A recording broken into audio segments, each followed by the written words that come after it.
Best.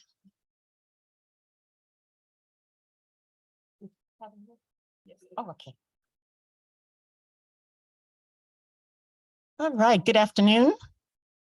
Today is Tuesday, June 6th. I'd like to call our board work session together or to order.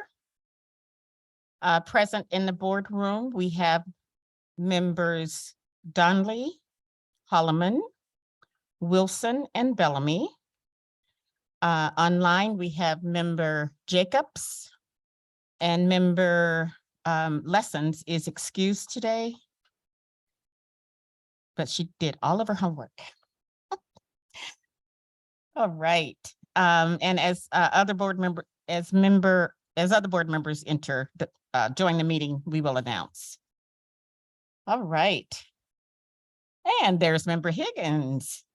Welcome, member Higgins. That brings us to item B, request for information. I know we received 2 today. I think 1 was filled for member Jacobs. And member Holloman, did you want to restate your request? Yes, I do. And I don't have it in front of me, but I did email. Okay, I think I have it in a, why don't you speak to it and then I'll just pull it up and read it for everybody. All right. If you want to do it that way. What I'm asking for is a comparison of the cost for medical coverage for all of our different bargaining units and groups of employees with a little bit of, I don't expect anyone to go into depth on the details of the coverage, but at least the highlights. I know in some cases families are covered. In some cases, just the individual employee is covered.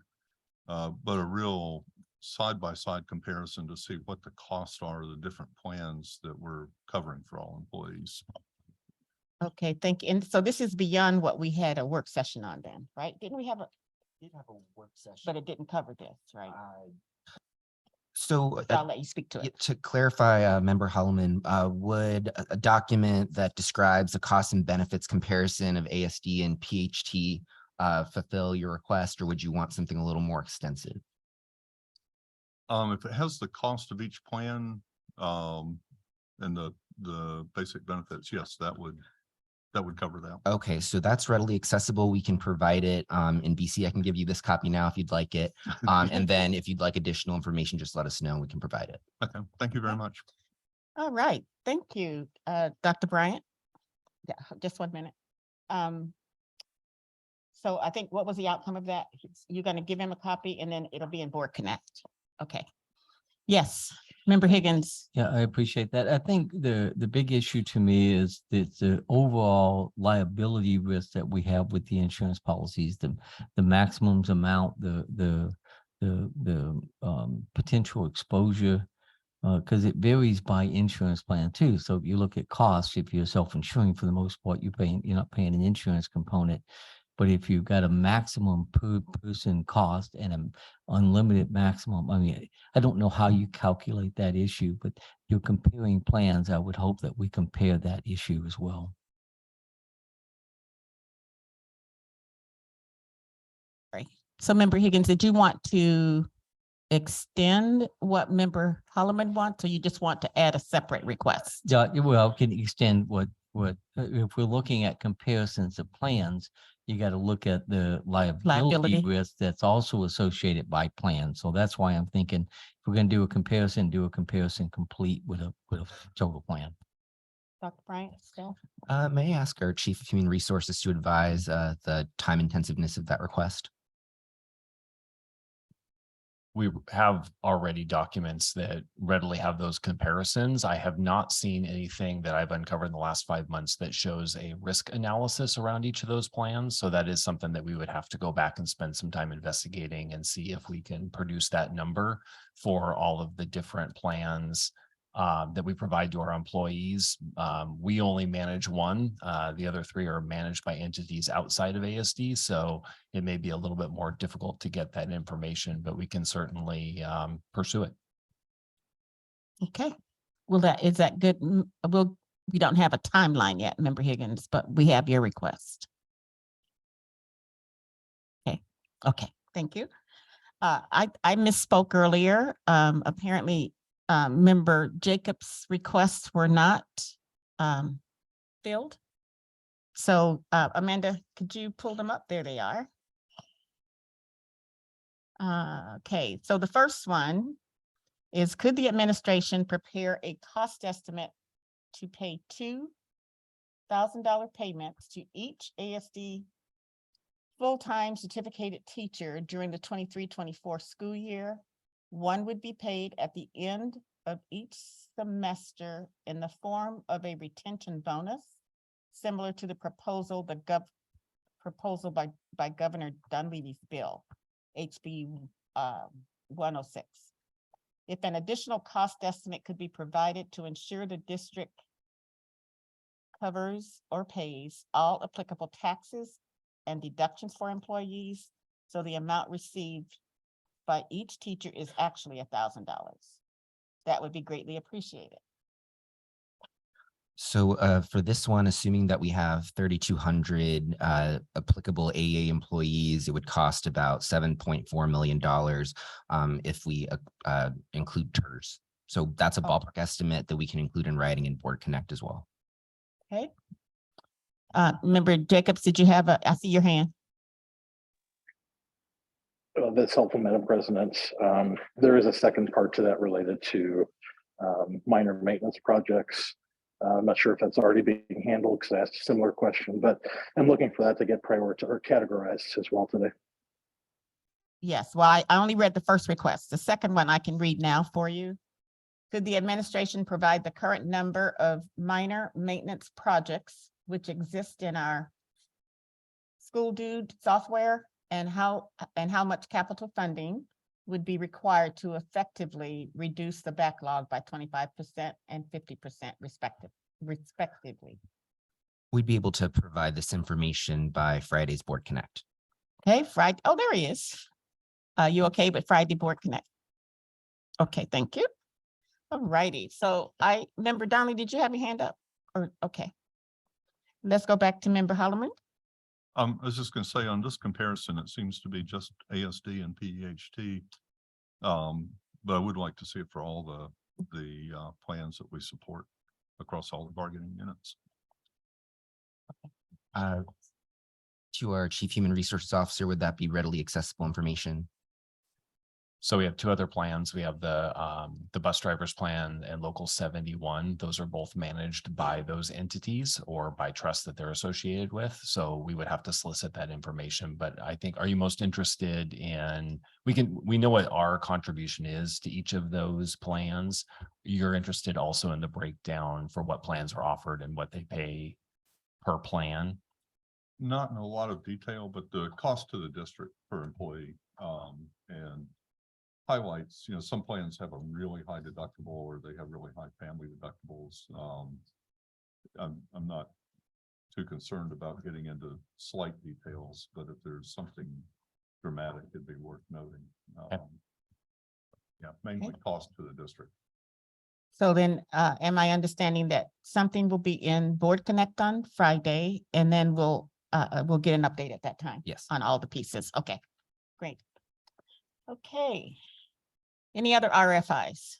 Thank you guys for sending those in. I missed the last two, but you guys were great getting them in early. I appreciate it. I'm sure the staff do too. All right, moving on. We're now at item C, our discussion, our legislative update. Dr. Bryant, and we have the amazing.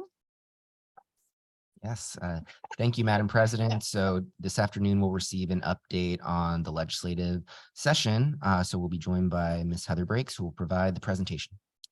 Welcome, Heather.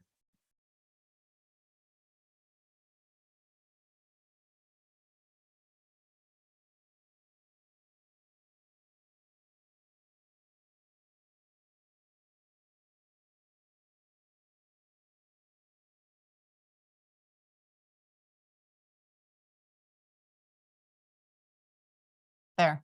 Okay, got it. Sorry. Thank you very much for having me here today. It's good to see everybody outside of Juneau this year. just wanted to give you an update on the legislative session. And I will go through a short PowerPoint presentation, not as lengthy as the one we typically go through at the beginning of session, that sort of goes through the new legislators and committee makeup. I think everybody's very familiar with that after this year in Juneau being so busy. So I will start first with just sort of a big picture on the budget and the fiscal situation that the state is facing, and sort of the dynamics that led up to where we ended in adjournment on the session. This is a fiscal picture prepared by the Division of Legislative Finance. You'll see on line 1, it includes the spring revenue forecast. The state does a revenue forecast. The official one is in November. Used to be late November.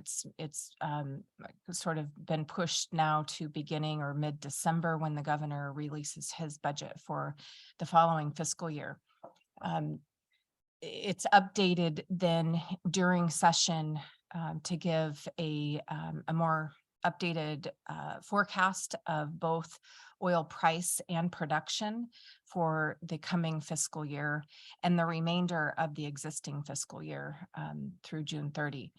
So this year, the Department of Revenue has forecasted for FY24 the available revenue from oil will be about almost $6.3 billion in revenue. That is forecasted at $73 per barrel. So you can see there on line 4, after some different transfers and ADA dividend, the state, you can see the balance there on line 4 of the forecasted revenue.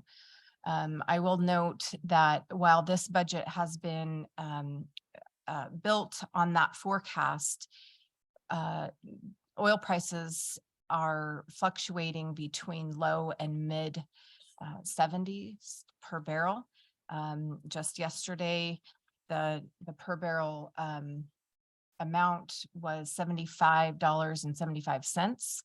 That's an increase of 30 some cents from the day before, or the day that it was reported before, which would have been Friday. Then if you go down, I'll just direct your attention to line 9. That shows the total in appropriations for this coming fiscal year. And you will see on the line above that, line 8 is the amount of the POMV, the percent of market value that is drawn off of the permanent fund every year. And this year, the split of that POMV worked out to be a 75-25, meaning 75% of that POMV draw went to fund government services, obligations, and responsibilities. And the remaining 25% will be paid out in dividends for $881 million. And that will equate, as you can see, to about a $1,300 per person dividend sent out in October. The remaining surplus, I will just note that this chart was prepared and released about a week before session was adjourned.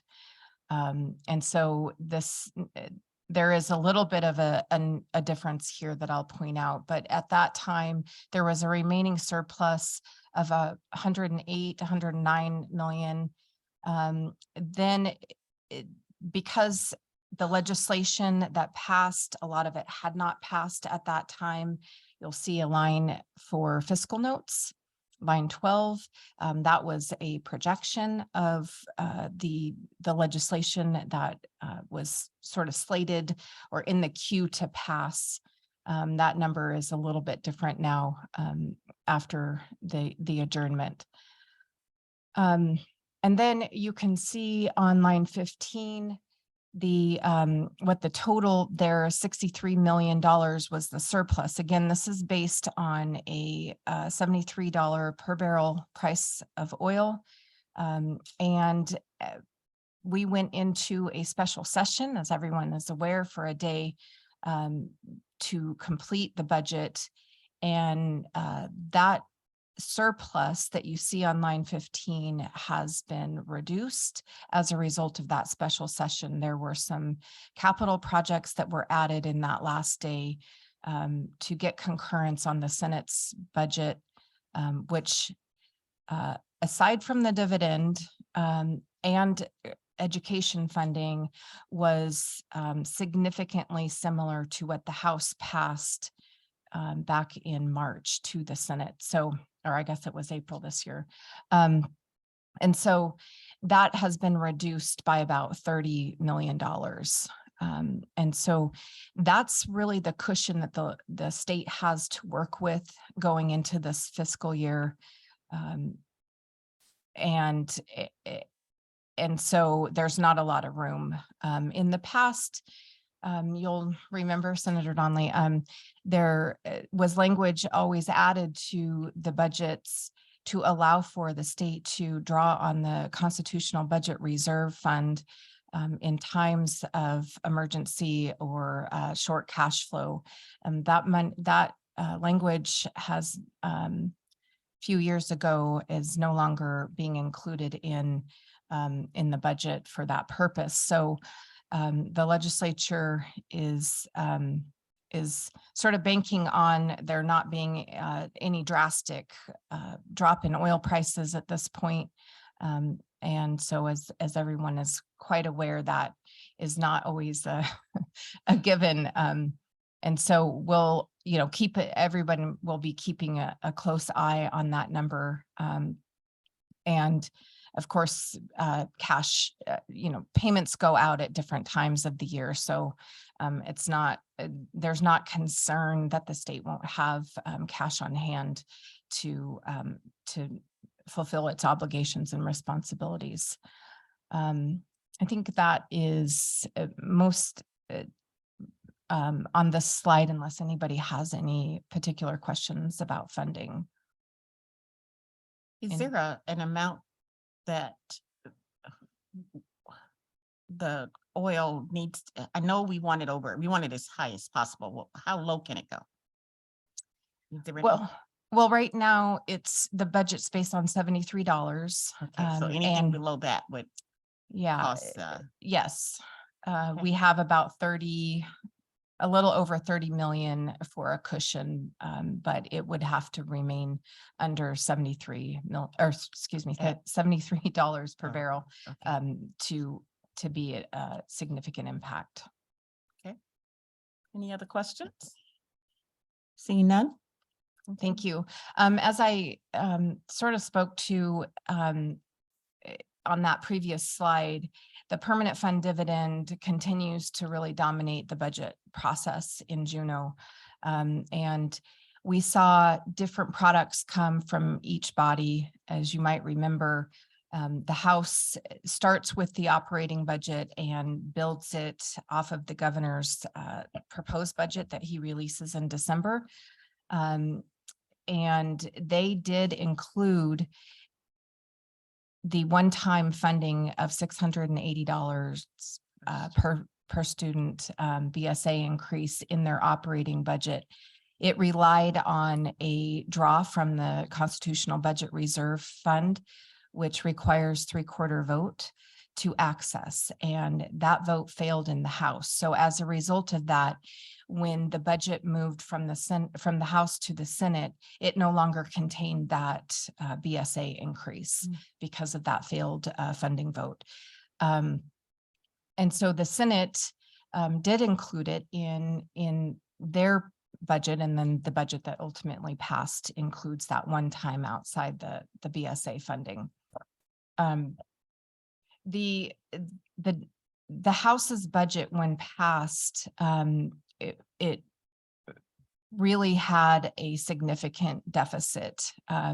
However, as we all know, that's not the end of the process. And so it goes for that second part of that process in the Senate. And so had that piece, the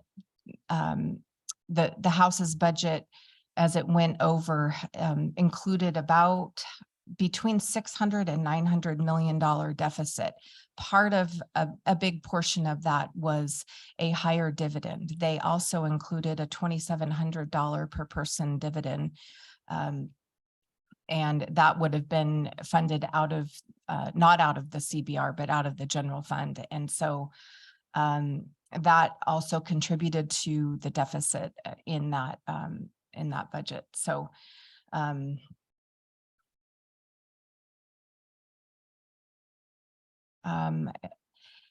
so the Senate passed the budget. It is about $6.2 billion in state spending, and again, it's based on that $73 per barrel forecast.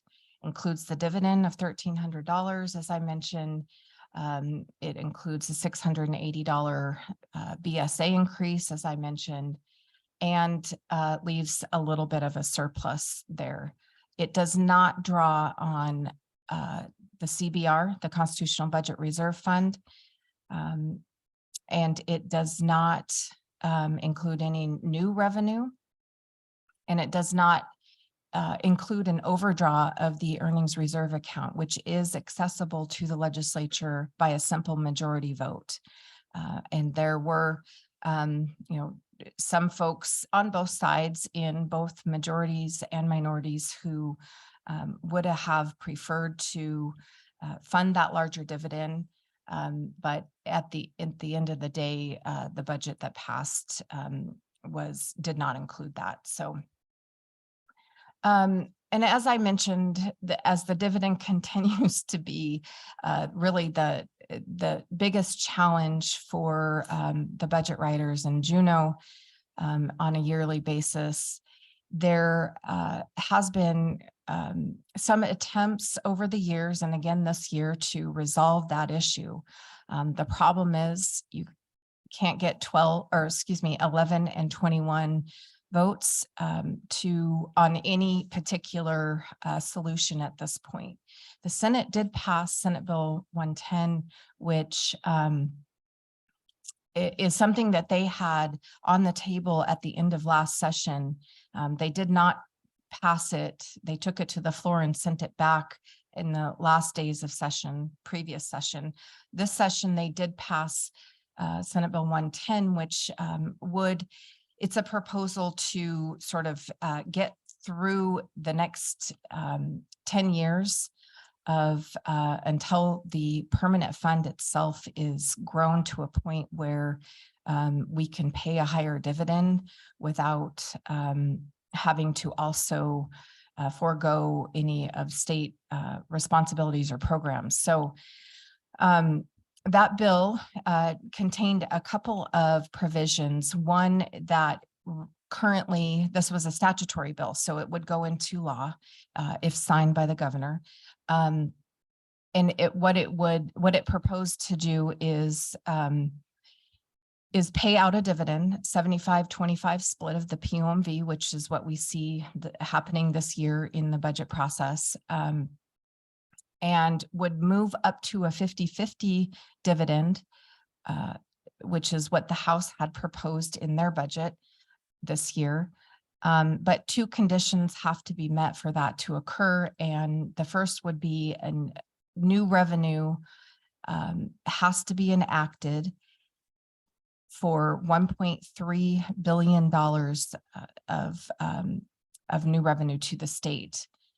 And that cannot include just a simple higher oil prices, which we see over the years has happened. but it would be new revenue.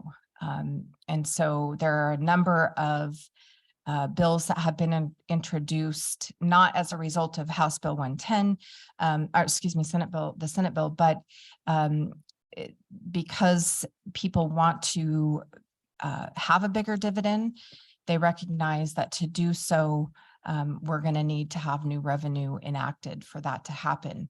So the first condition is the new revenue. The second condition is the Constitutional Budget Reserve Fund would have to be at a balance of $3.5 billion. Today, last month, the balance was $2.4 billion. So that would have to increase to make sure that the state has enough cushion for cash flow purposes and other emergencies. So that bill passed the Senate and is currently in the House. It was amended in House Ways and Means to go back to a 50-50 dividend. And so it has not moved. It was passed by the Senate late in session. So the House really hasn't had a lot of opportunity to vet it and hold the necessary hearings and analysis that they might want to on that. So so that's sort of the big picture. I guess just one more thing I would add to that: the governor and leadership on both sides, House and Senate, held a press conference in early May to talk about the fiscal plan, some kind of solution to take this annual fight off of the table. The result of that is talk of a special session in October to take up revenue bills, a spending cap bill, and something to deal with the formula of the permanent fund dividend payout every year. And so most members of the legislature want to see that formula resolved. But again, it's what is the solution that can get to 11 and 21 members to do that, and agreement from the governor. So there's conversations ongoing about a October special session, and I will have a report to you that lays out at least what we know of for the revenue bills and the different spending cap bills and permanent fund dividend bills. So I'll keep you posted on that. I'm sure you'll see some press about it. Yeah, great. Member Jacobs. Yeah, thank you, Madam President, and thank you, Ms. Briggs, for the presentation, helping us navigate the legislative session. Your expertise is always greatly appreciated. I wanted to circle back to your slide about the 49 million in one-time funds we're getting. I've heard a couple legislators, although not the chair of Senate Education, couch the $680 million as a BSA increase. I am disappointed by hearing it phrased that way because I think it only muddies the waters of public discourse. My understanding, and please correct me if I'm wrong, is that the funding appropriated in the budget bill, the spending bill, is not a statutory increase to the BSA. It is one-time funds that takes some back of the envelope math and tries to effectuate what a BSA increase of 680 would look like. But it is one-time funds. It is not reoccurring. And my concern, I guess, is this board has worked tirelessly to engage the public in accurate conversation as to why the BSA increase is important and why it's different than one-time funds. And so seeing the two conflated, I think, is a well-intentioned way by at least some legislators to explain what they did during legislative session might be misconstrued by the public. So is any of that wrong? No. And I will apologize now because it will be through my presentation as a BSA increase. So that's correct. It is not a statutory change. It is one time. And that is currently in the budget. The budget has not been transmitted to the governor.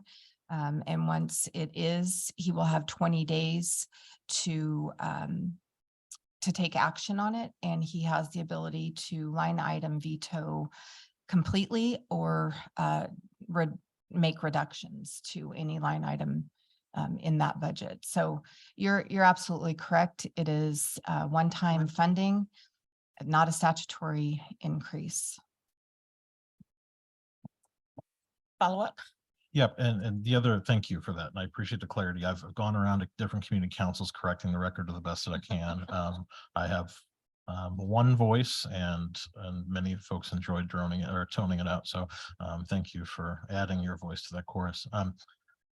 The second question I had, I guess, was checking your interpretation and your thoughts as to how session unfolded.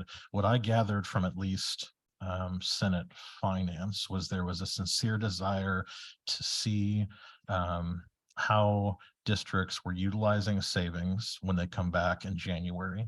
And in addition, to kind of do a look back with any one-time funds that were appropriated and then don't get line item vetoed through the governor's office, and kind of doing a look back to see how districts are spending their money. It seemed that the certain legislators, or at least certain committees, were having trouble grasping how districts could have savings and also have a fiscal crisis. And so I see that being a big point of emphasis for them when they come back, and something we should begin preparing for, and at least as a board, and being attuned to is what we're doing with our savings, what we're doing with the one-time funds, and how we can wisely appropriate those in between now and January. Is that any of that on base?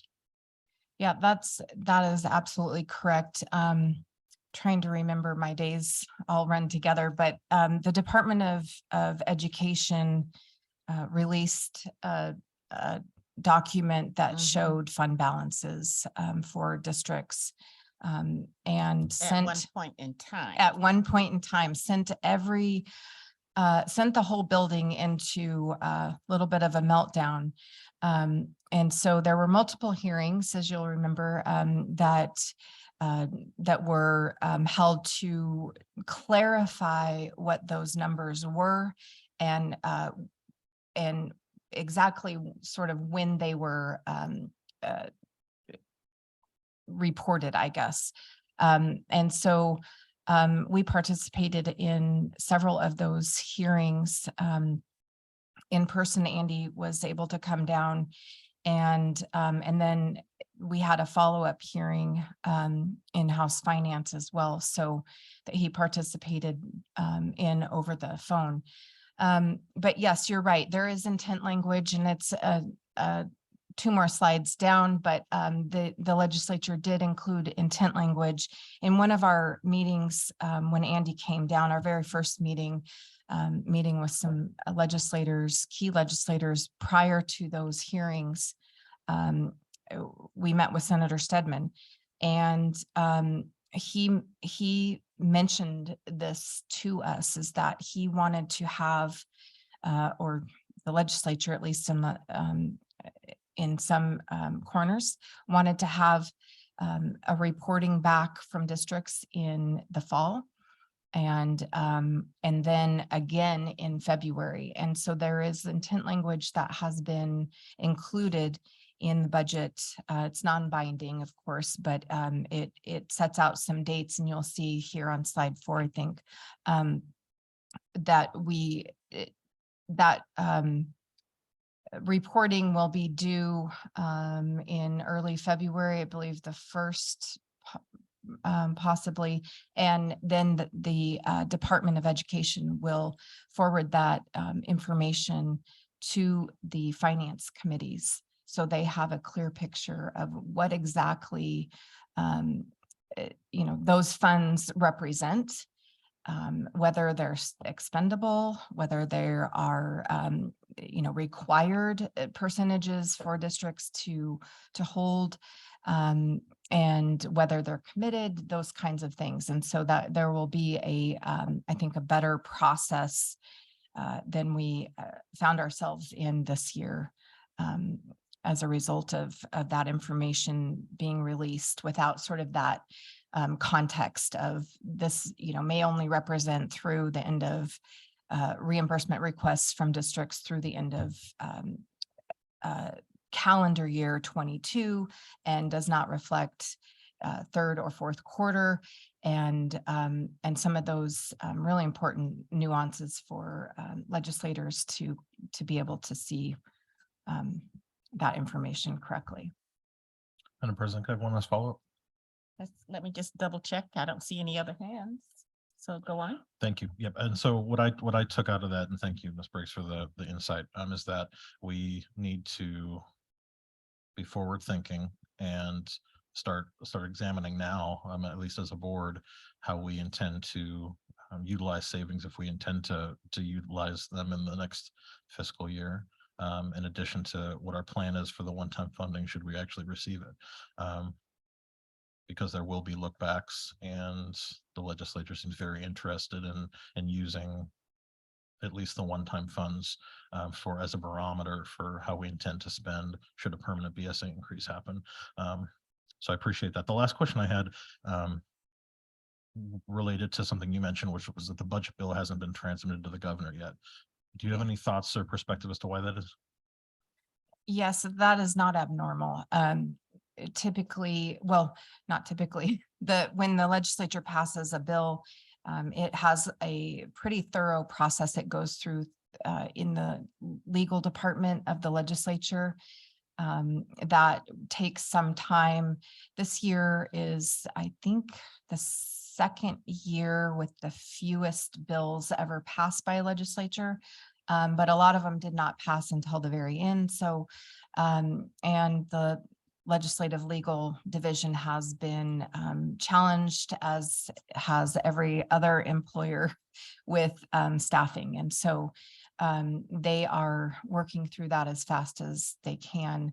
That does not preclude the governor and his OMB and departments from going through and doing their analysis while that is ongoing. So that's sort of can be a concurrent process.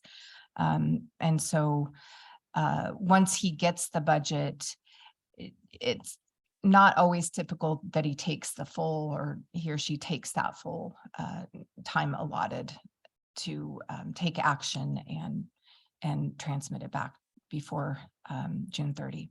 So anytime within those 20 days, he can do his thing. Okay. Other questions for Heather before we continue?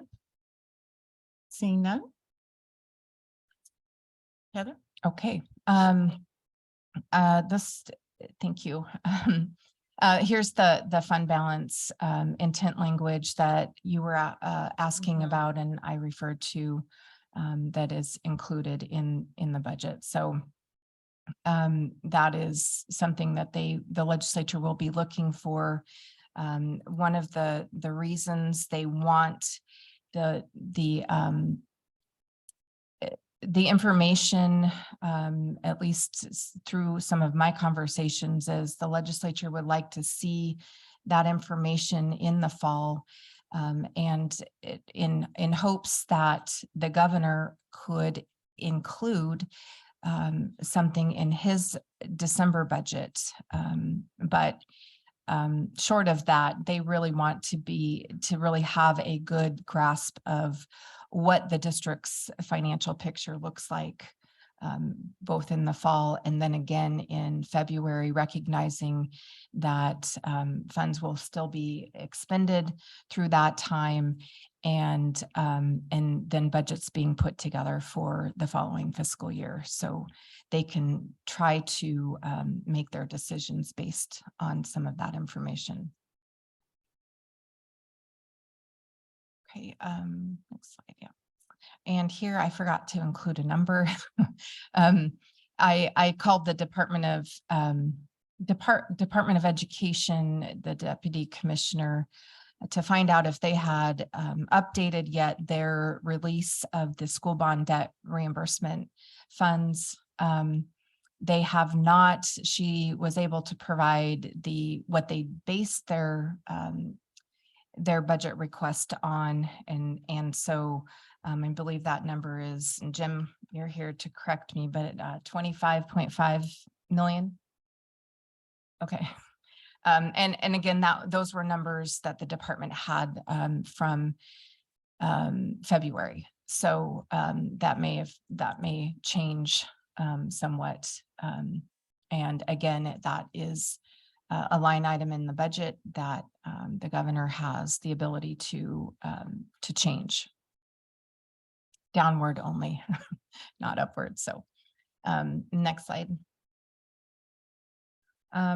Just included the legislative priorities that we met on in December and January. And I will go through the different components here as we work through bills, the BSA, the statutory increase for the BSA. We saw two bills, one in the House and one in the Senate. And the Senate bill, as you're all aware, passed the Senate 17-3 and made its way to the House Finance Committee to meet up with the companion House Bill 65. And it's still in that committee there. And so I will go to legislation. Thank you. I think we'll just kind of work through. This shows the House bills that have been introduced that have some relationship to education, whether it's funding or substantive legislation. Highlighted some of the ones that I think, some of them that are moving and fit within our legislative priorities. House Bill 21 is sponsored by Representative Vance, and that is the bill, as you're aware, that allows school districts to opt into the state's healthcare plan. It is currently in the House Finance Committee, where it is still being heard and debated. It moved up there. It wasn't heard up there until later in session. So it does have a companion bill introduced by Senator Shelley Hughes in the Senate, received 3 committees of referral. That bill was introduced later in session as well and has not had a hearing on the Senate side. House Bill 31. So there are 3 bills dealing with the Alaska Performance Scholarship and its eligibility. As you might remember, that bill was passed. It was a top priority of Governor Parnell. The legislation passed 2012, I think. Don't quote me on that. I think we had 2 different parts to that bill, or to that program. It has not been updated since its initial passage. So award numbers are still very low, have not kept up with the University of Alaska's tuition increases. There are a number of structural pieces that are being addressed in that bill. One of them is to notify students much earlier in the process than they have been notified on their eligibility for the scholarship. So it's also removing some of the high stakes or referred to as high stakes provisions for testing and GPAs. And so it also increases the awards. So currently for the very top award for the GPA and high performance on your college tests. The current award is $4,755. This legislation proposes to increase it to $7,000. The second award is currently at $3,566. This legislation would increase it to $5,250. And then the third level is being increased to $3,500 from $2,378. And this bill, like I mentioned, this first one I've highlighted, House Bill 31, was introduced by Representative Story. It's in the House Education Committee. The House Education Committee introduced its own version, which is similar to House Bill 31. That is House Bill 148, and that's moved into the House Finance Committee. And then we have a companion in the Senate, Senate Bill 56, introduced by Senator Dunbar, and that is in the House Finance Committee. So those bills are moving through the process on both sides of the legislature. House Bill 147, a bill that would allow for the department to issue a free lifetime teaching certificate to teachers when they retire. It allows the teachers to teach as a long-term substitute for not more than 165 days of a school term. And it defines the long-term substitute teaching as for more than 20 consecutive days. So that bill was introduced fairly late in session, and so I expect that one to be also worked on over the next session. House Bill 148, I mentioned. House Bill 165 was also introduced to increase the charter school and correspondence program funding. I skipped over one, I'm sorry. And that bill is still in the House Education Committee, I believe. So, and we can go, unless anybody has any questions on this slide. So the ones that are highlighted are the ones that are going to continue? Well, Or they're all still alive for they're next still alive for session. next session? Yeah, Okay. I picked these ones out as ones that sort of we've been kind of watching and engaged on. And so if there are others that we have questions about, I know House Bill 105 and House Bill 106 drew a lot of attention this session. They both have companion bills in the Senate. They were introduced by the governor, so that's typical. Do you introduce the bills on both sides usually? So on the House has held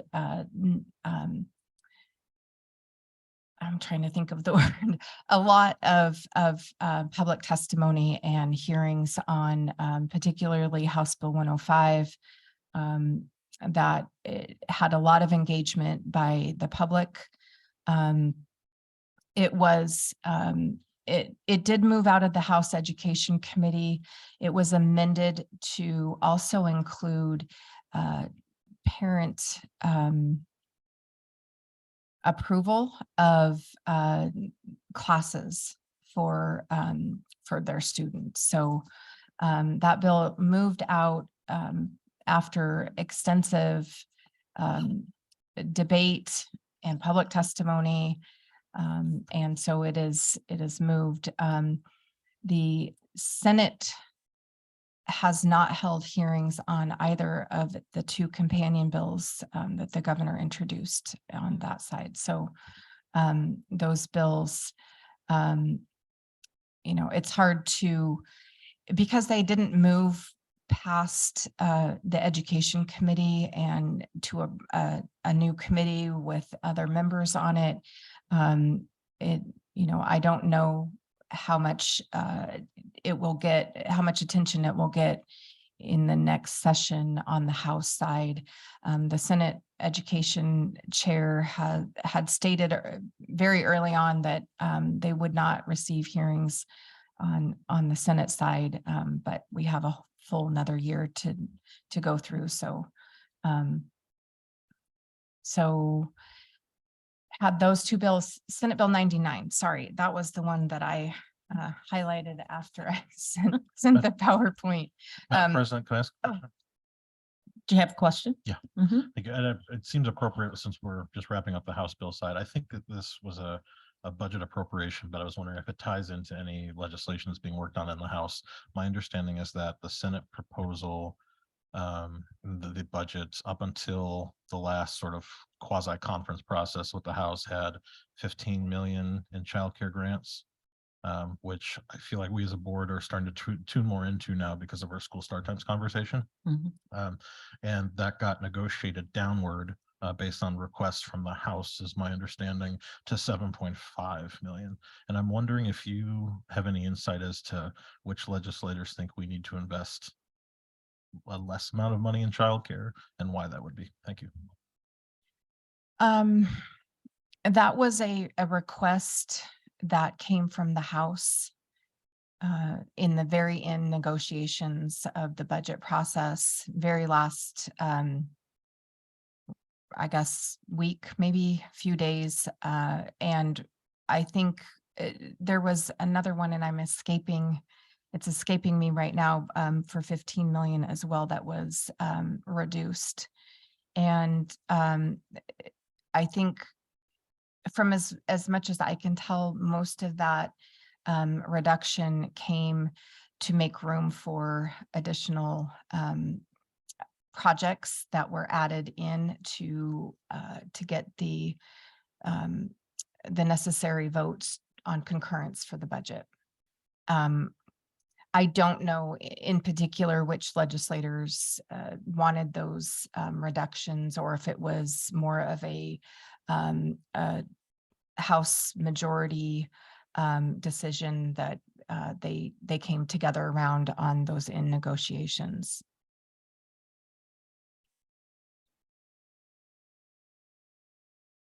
I Okay. could probably make some educated guesses, but I don't think I should. This is on YouTube forever, so maybe not. Okay, on the Senate side, these are the education related bills we had on the education side. Senate Bill 24 introduced by Senator Gray Jackson. This bill moved out of its first committee of referral into the, it's currently in the Senate Finance Committee.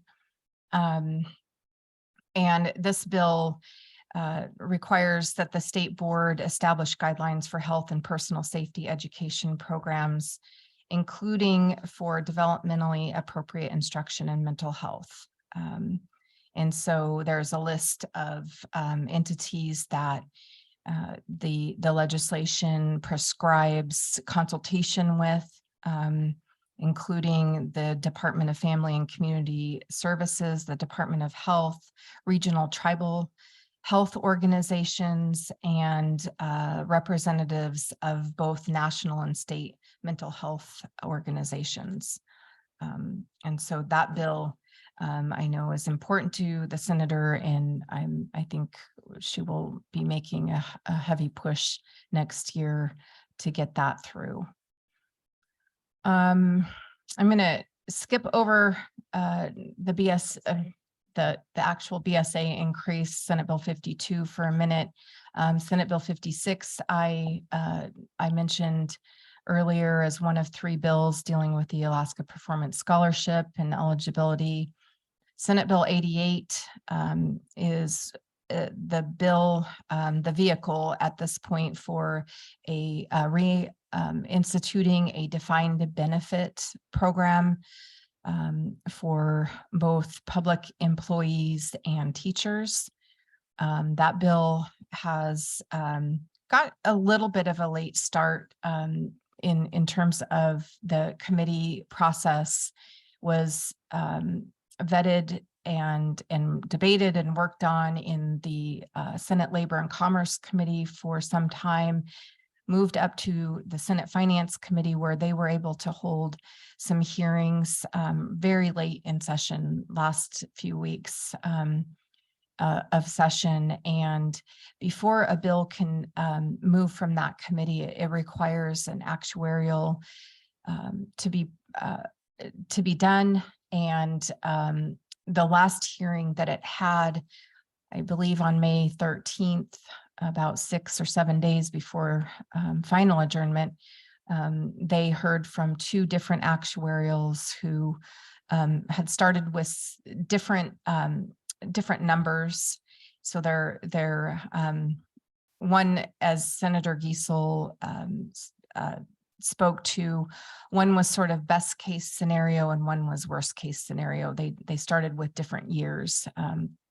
And so that changed a lot of the actuarial information, or I guess it was different between the 2 versions. And that bill will be, it is one of the priorities of the Senate majority. It has had cool reception on the House side. Not the bill itself has not moved over, but you'll remember the last few years or few sessions, I guess, we've had legislation that would reenact or reestablish a defined benefit program for public safety and firefighters. And that bill is introduced again by Representative Andy Josephson. It made it out of its first committee on the House side fairly quickly. And then in its second committee, House State Affairs Committee, it was put into a subcommittee of 3 members. And it would include, at the time that motion was made and passed, it included Senate Bill 88, which is not in the possession of the House yet, but when it gets there, they have signaled that it's going to go into a subcommittee, which will require work by those members before it can come out of that committee. They will have to agree to remove it and move it on. And so that bill has had significant debate. It has had significant research done. There are differing opinions, obviously, within the legislature, but also for employers, municipal employers. Some are very supportive of reestablishing a defined benefit program, and while others are not. I think Fairbanks has passed a resolution in opposition, and would rather look at other ways of helping employees in retirement scenarios, whether that includes higher deferred comp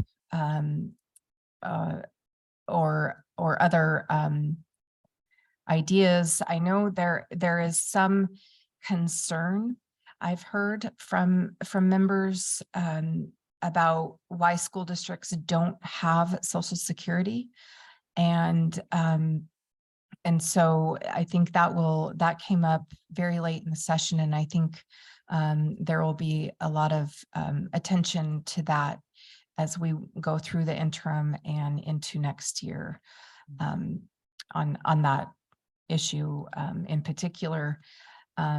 But this bill and as well as House Bill 21 that I mentioned earlier, there's some concern from municipalities on that bill as well, in terms of school districts opting to not pool with their municipality any longer and going to the state's plan, and what that might look like for a municipal budget in terms of losing that number of employees. So just a couple of points So on those we two have- bills. I see Member Holloman has a question. We're gonna go about 5 minutes over. Is that okay with everybody? Thank you. Member Holloman. I was just curious, in the past, I mean, obviously there's fiscal concern about a return to defined benefit, but there also was a certain amount of opposition, just certain legislators didn't want it to happen. I was just wondering if you keep count of who falls into that group, like who's trying to look at the numbers and who's looking at it philosophically and going, this isn't something I want to see come back. Yes, like I mentioned, that the Senate majority has made this one of their 3 top priorities to pass this and get it enacted.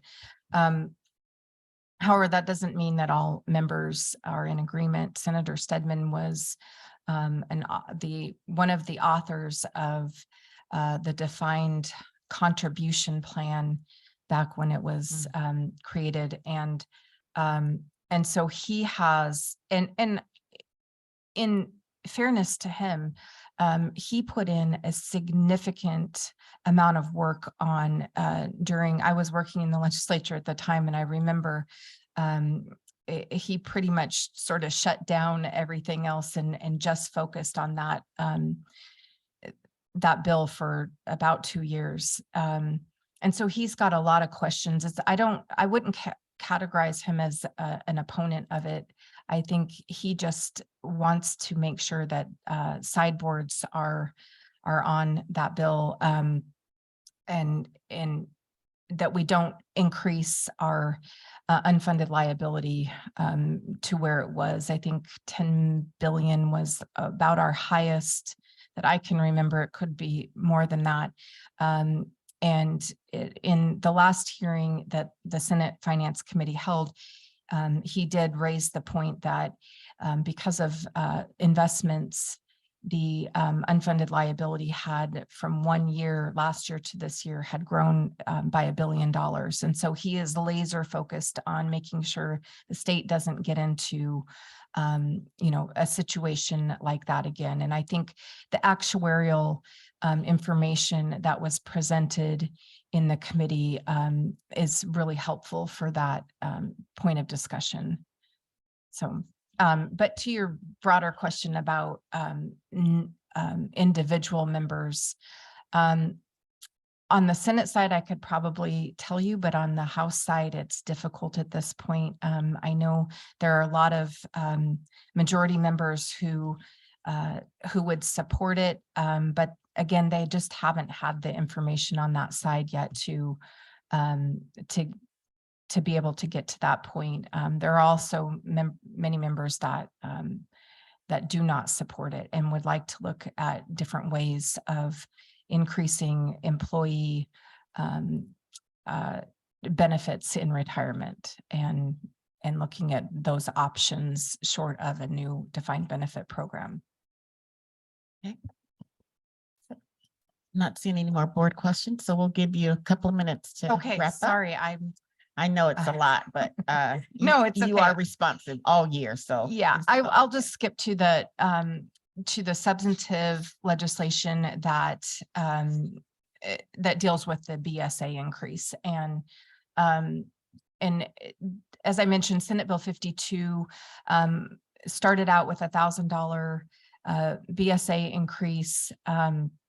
Before the Senate passed it to the House, they amended that bill to bring that down to the $680 per student BSA increase, to mirror what was agreed to overwhelmingly by the House when they passed that initial amendment on the House floor. And so they went with that number, and that's also reflected in the budget bill, as we've discussed. That bill also had an additional, when it was first introduced and moved, it had an additional year, following year of increase. That was removed. The CPI indexing was removed from that bill before it was passed over to the House. It is in the House Finance Committee, as I mentioned, where it met up with House Bill 65. And along came Senate Bill 140, which is a priority of some members in the Senate, was passed late in session, and it deals with internet for schools, increasing their speed. Over 105, 115 schools, I think, qualify for that. Has a significant fiscal note attached to that bill. In the House Finance Committee, it was amended to include all of the provisions that the Senate had passed of Senate Bill 52. And so you have now a bill that includes the internet for schools, as well as a BSA increase, pupil transportation increase, funding for and directive to the Department of Education and Labor to track students post-graduation, so the state can understand sort of where those students are going and ending up. And so that bill was amended very late in session, last few days, and it moved to the House Rules Committee, where it is sitting now. I don't expect that bill to be taken up and passed early in session next year. I think, what we've seen in the past, and I'm not going to guess what happens, but what we've seen in the past with bills like this is that it would be sent back to the House Finance Committee to be worked on there, possibly, and making sure, given new information on, as Member Jacobs was asking about fund balances and expenditures and budgets for the following year, all of that will be taken up at that time to work on that bill. And it may be that they strip that out and let the internet go on its own in the original bill and work on Senate Bill 52. That's really the companion, or I'm sorry, the vehicle at this point. All righty. So Heather, thank you so much. Can we get a copy of your slides? Yes. Okay, great. That would be great. Because I'm sure Member Lessons is not here, and we'll have to catch her up, and that will be helpful. So thank you. Okay. Not seeing any other hands. We thank you for your. I forgot one Yes. thing. Can I add? Sure. Sorry. I meant to mention this. During the debate this year on the increase to the BSA funding, there was a lot of conversation about outcomes and measures and accountability for districts, as well as looking at the foundation formula itself, and really doing a deep dive into that foundation formula, which hasn't been done, I believe, since its enactment. And so there were conversations about creating a task force to do that with legislators, bringing on consultants to work with them, and probably the Legislative Finance Division sort of managing that project. In the end, nothing transpired. There were bills being worked on that would have created a task force to do this work. In the end, it really came down to funding, a big portion of it. That is a long-term project, and the state would need funding to conduct it, to bring on a consultant if they don't solely work with ICER to do that work.